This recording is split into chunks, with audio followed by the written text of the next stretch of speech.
अखंडमंडलाकारं व्याप्तं येन चराचरं तत्पदं दर्शितं येन तस्मै श्री गुरुवे नमः। अज्ञानान्धस्य लोकस्य ज्ञानाञ्जनशलाकया चक्षुरुन्मीलितं येन तस्मै श्री गुरुवे नमः। अध्यात्म विश्व विज्ञान यूट्यूब चैनल के प्रेमी प्रबुद्ध और अध्यात्म विज्ञान के जिज्ञासु मित्रों का हार्दिक स्वागत करते हैं और उन्हें प्रणाम करते हैं। और साथ ही उन्होंने जो हमसे अपना एक जैसे कहा जाए कि प्रोत्साहन लेने देने और विभिन्न प्रश्न उपस्थित करके हम सब की जिज्ञासा को शांत करने का एक ऐसा मिला जुला प्रयास अध्यात्म विश्व विज्ञान यूट्यूब चैनल अपनी सफलता की ओर बढ़ रहा है और ये सफलता का श्रेय हमारे प्रिय पाठकों को है। आज एक प्रिय मित्र की अंत्येष्टि से हम आए हैं और बार बार उसके जो यानी संबंध थे, उसका जो बर्ताव था, उसका हम बार बार स्मरण करके दुखी हो रहे हैं, इसलिए कि अब दोबारा उस व्यक्तित्व से हमारा सामना नहीं होगा और वो व्यक्ति अब हमारे जीवन से चली गई है।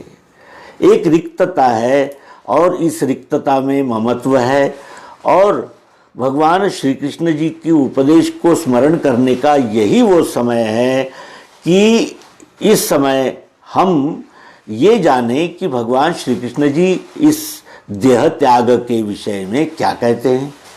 वे कहते हैं कि जैसे वस्त्र फट जाने पर हम नए वस्त्र धारण करते हैं, उसी प्रकार ये जीवात्मा इस शरीर को छोड़कर अन्य शरीर धारण करती है।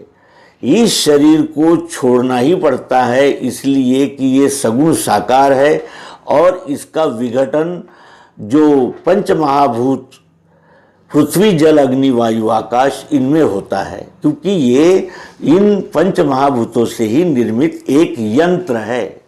तो यंत्र है तो उसका प्रयोजन भी है। प्रयोजन क्या है इस यंत्र का? इस यंत्र का प्रयोजन है स्वस्वरूप का दर्शन करना। जीव को सुख की लालसा लगी है, सुख चाहता है, लेकिन वो सुख कहाँ है इसका उसे पता नहीं है। जो तत्वदर्शी सद्गुरु को पता है, सद्गुरु ही उसे सच्चे और स्थायी आनंद का मार्ग दिखाते हैं, जो है स्वस्वरूप दर्शन, अपने आप को जानना। और फिर अपने आप को जानने के लिए जब हम चलते हैं तो सद्गुरु के अध्यात्म विज्ञान के मार्ग से हमें चलना होता है। अध्यात्म विज्ञान का मार्ग कहता है कि सब कुछ शब्दों में लिखा जा चुका है, यही है, यही बात बताने के लिए ये 18 पुराण और 6 शास्त्र और अनेक विद्वानों के धर्म ग्रंथ और ये सब कुछ इसीलिए निर्मित हुआ है। लेकिन वो शब्दों में रहने से उसका बोध नहीं हो पाता। शब्दों में जब कोई बात बताई जाती है तो वो उसकी जानकारी होती है, थ्योरी होती है, प्रैक्टिकल नहीं होता। और प्रैक्टिकल करके हमारी सभी समस्याओं का समाधान, हमारी जिज्ञासा का समाधान, और हमने जो यानी जिस प्रयोजन के लिए इस शरीर को धारण किया वो भी साध्य हो जाता है। जो सर्वांग योग युक्ति है ये सद्गुरु प्रदत्त युक्ति है और इसी युक्ति को बताने के लिए अवतार बार बार आते हैं, ऐसा श्रीमद् भगवद गीता कहती है। प्रश्न फिर वही उपस्थित हुआ है कि श्री कृष्ण जी कहते हैं कि शोक नहीं करना चाहिए। जो जीवित है उनके विषय में और जिनका देहावसान हो गया है उनके लिए शोक नहीं करना चाहिए, ऐसा भगवान श्री कृष्ण जी कहते हैं।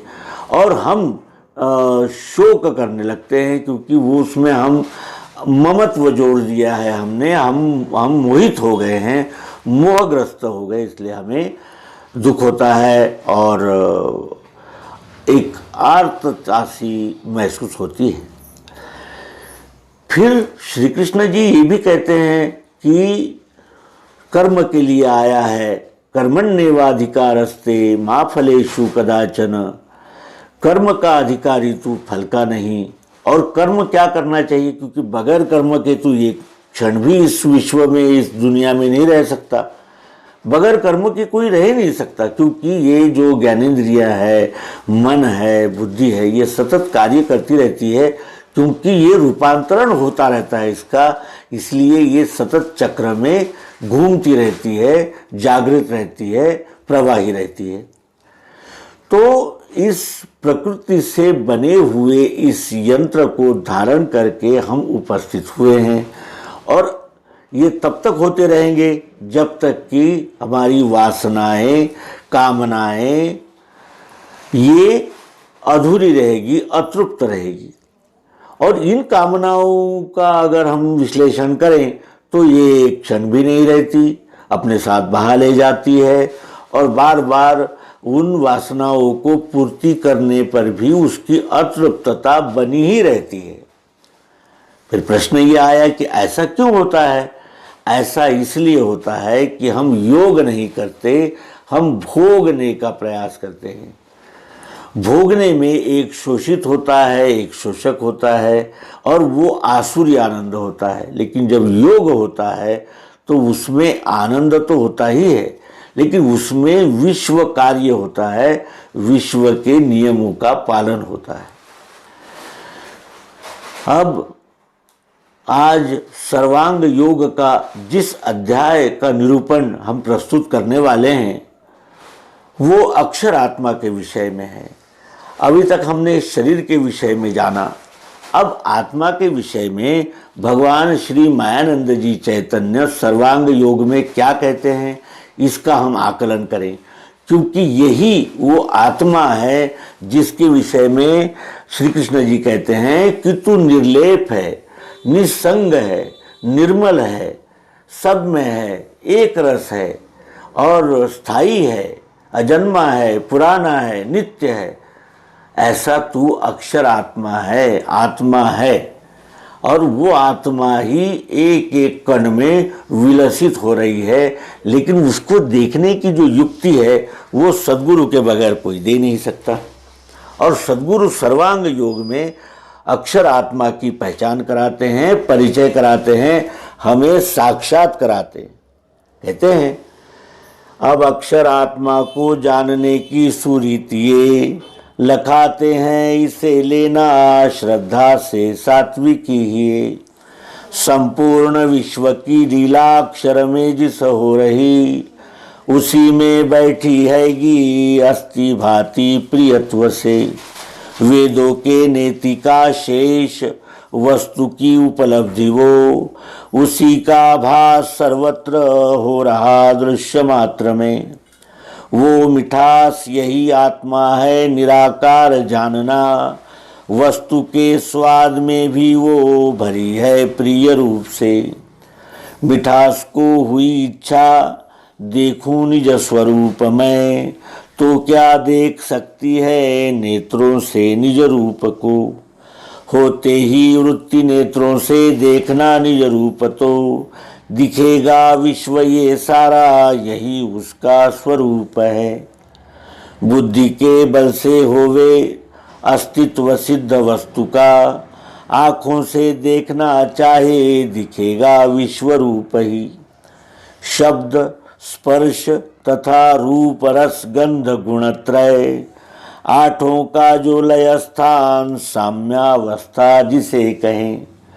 उसी में जो रहे स्थायी अभिन्न गर्भ रूप से, ज्ञानियों को भासती है साक्षित्व भाव से वही। यही ईश्वर संज्ञा से अक्षर रूप स्वरूप में, नित्य शुद्ध अजस्थाई स्थित है साक्षी भाव से। सर्वशक्ति इसी में है, ज्ञानी का ध्येय है यही। कर्मारंभ जताने को संज्ञार्थ ओम कहे श्रुति। अक्षर अनुभव योग नामक सर्वांग योग का ये 6वां अध्याय अक्षर आत्मा को जानने की सुरीति दर्शाने वाला है। लेकिन उसके लिए वो कहते हैं कि इसे लेना श्रद्धा से सात्विक ही है। श्रद्धा से सात्विक हृदय रखकर अर्थात सात्विक अंतःकरण करके इसे देखना है, इसे जानना है। और ये जानने की सुरीति है, इसे श्रद्धा से और सात्विकी से लेना चाहिए। अब श्रद्धा और सात्विकी क्या है? सात्विक अंतःकरण का अर्थ है कि हमारा मन चंचल न हो, विक्षिप्त न हो, शांत हो, एकाग्र हो, हमारी बुद्धि निश्चय करने में सक्षम हो, हमारी इंद्रियां कार्यरत हो और अपने अपने विषयों को समझने में समर्थ हो। यानी ये जो है ये सात्विक ही का अर्थ होता है। जैसे जमीन तैयार हो, चित्त शुद्ध हो, तो इसे लेने में सरलता होती है और ये बोध तत्काल हो जाता है। अब अक्षर आत्मा को जानने की सुरीति लखाते हैं, इसे लेना श्रद्धा से सात्विक ही। संपूर्ण विश्व की लीला अक्षर में जिस हो रही, उसी में बैठी हैगी अस्थि भांति प्रियत्व से।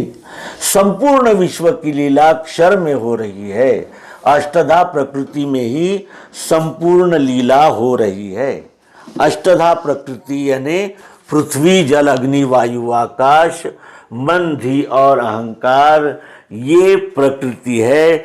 सब कुछ जितने भी विश्व की लीला है वो इस क्षर में ही हो रही है और उसी में बैठी रहेगी। इसी प्रकृति में जो बैठी हुई है अस्थि भांति प्रियत्व से।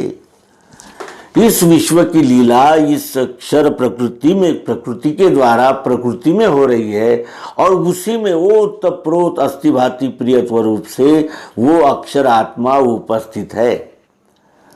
और इसके ही विषय में वेदों के नेतिका शेष, वेदों ने अनंत पद्धति से इसको विदित किया और उसके अनंतर भी वेदों का अंतिम घोष है नेति, यानी इतना ही नहीं, न इति न इति, यानी इतना ही नहीं, इतना ही नहीं। क्यों? क्योंकि वो शब्दों में था।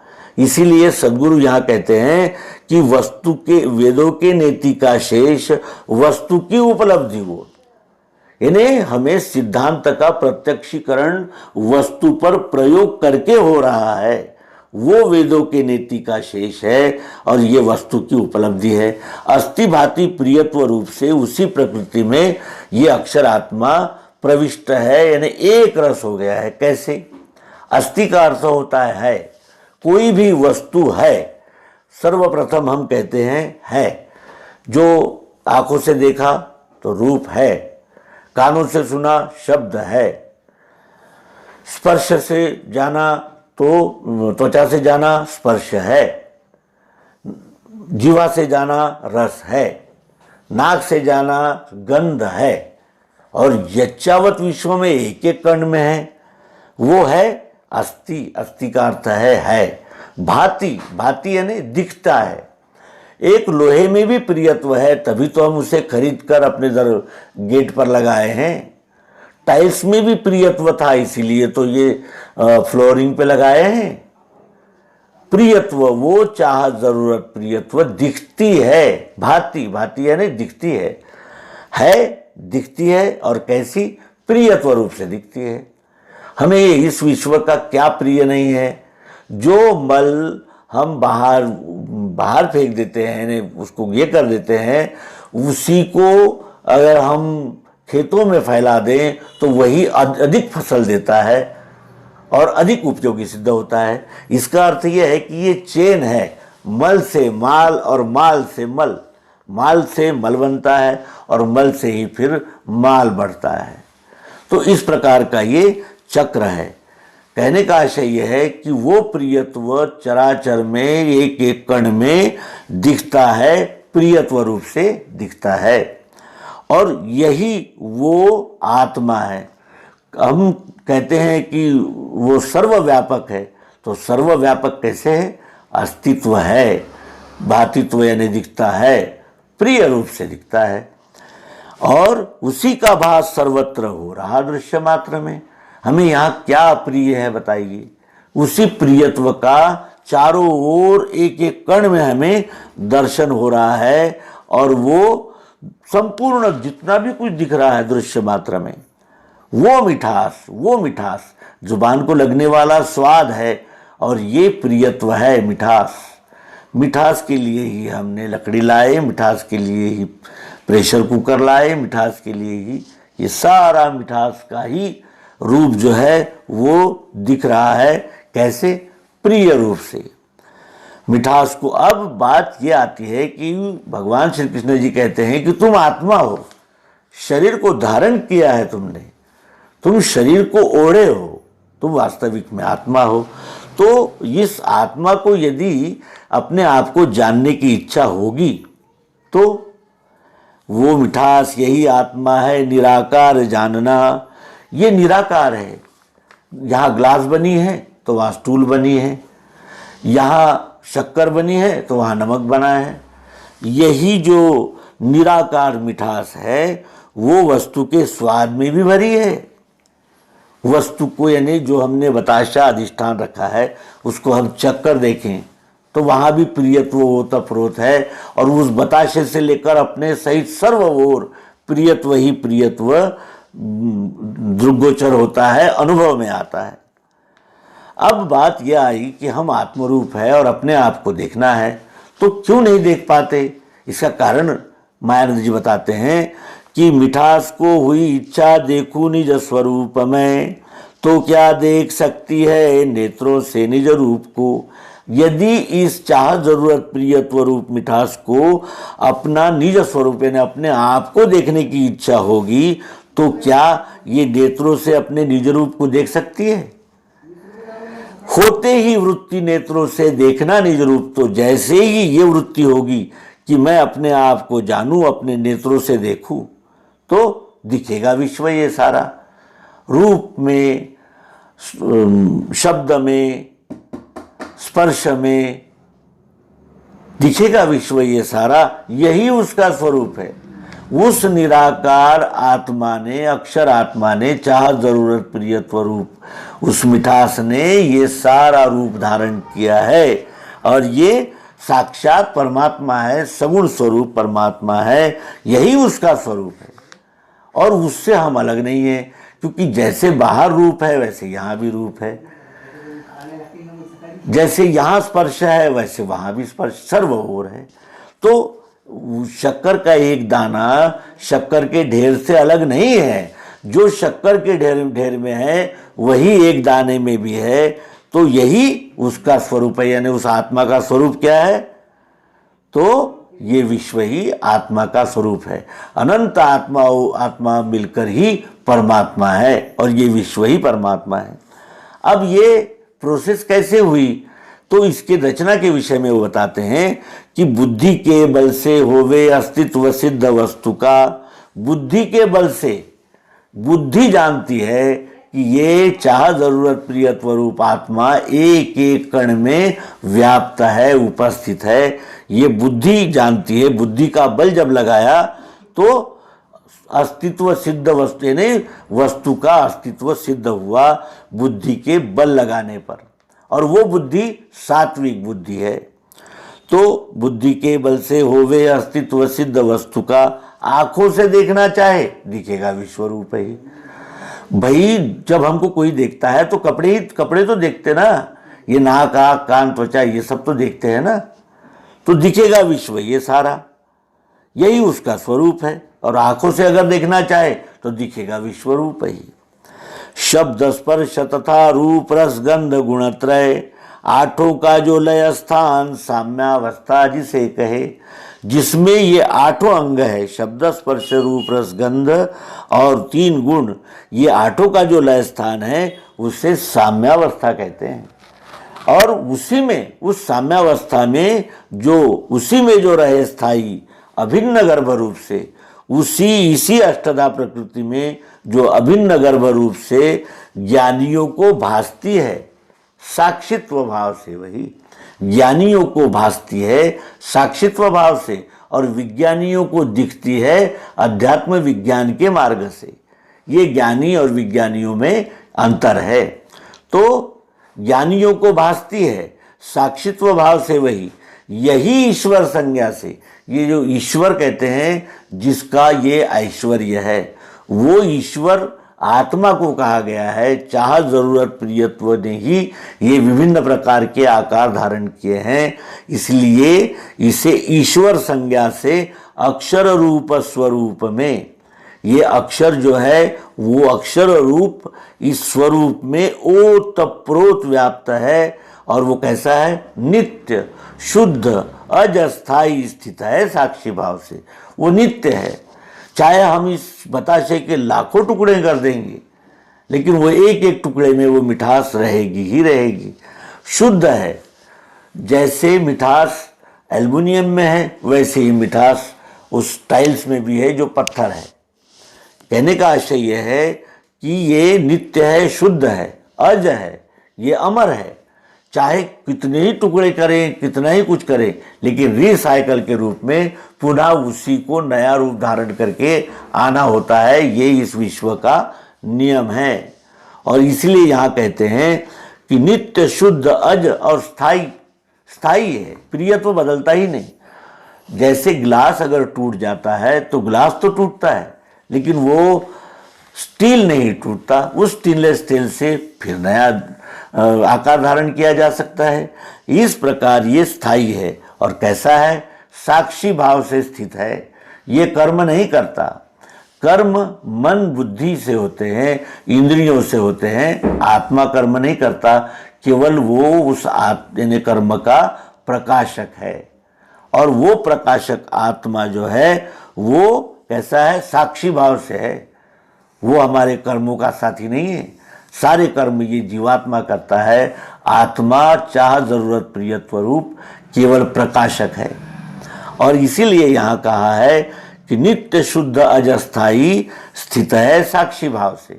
सर्वशक्ति इसी में है, इसी प्रियत्व में, चाह जरूरत प्रियत्व में, इसी अस्तित्व में क्या है? सर्वशक्ति इसी में है। और ज्ञानी का ध्येय है यही। ज्ञानी भी इसी अक्षर आत्मा को जानना चाहते हैं, प्राप्त करना चाहते हैं। और इसीलिए हमारे जितने भी मंत्र होंगे उनका आरंभ ओम से होता है। कर्मारंभ जताने को संज्ञार्थ ओम कहे श्रुति। ओम नमः शिवाय, ओम नमः वासुदेवाय। ये हर मंत्र में हम कर्म जब आरंभ करते हैं तो ओम का उच्चारण करते हैं, इसी अक्षर आत्मा का निर्देशन करने के लिए। इसी आत्मा के उपलक्ष्य में हमने उस आत्मा को ओम नाम की संज्ञा दी है श्रुतियों ने, यानी वेदों ने इसी को ओम कहा है, इस अक्षर को। अब अक्षर और क्षर, साकार और निराकार, इसमें जो वाद है उनका वाद आगामी अंक में हम जो प्रस्तुत करने वाले हैं, जिसमें नाम का बोध किया गया है। और ये पुरुषोत्तम योग है, क्योंकि क्षर अक्षर इनका लय पुरुषोत्तम में होता है। और वो उसका हम निरूपण यथामति, यथाशक्ति, यथा सामर्थ्य, यथा विद्वत्ता प्रस्तुत करने का प्रयास करेंगे। धन्यवाद। नर्मदे।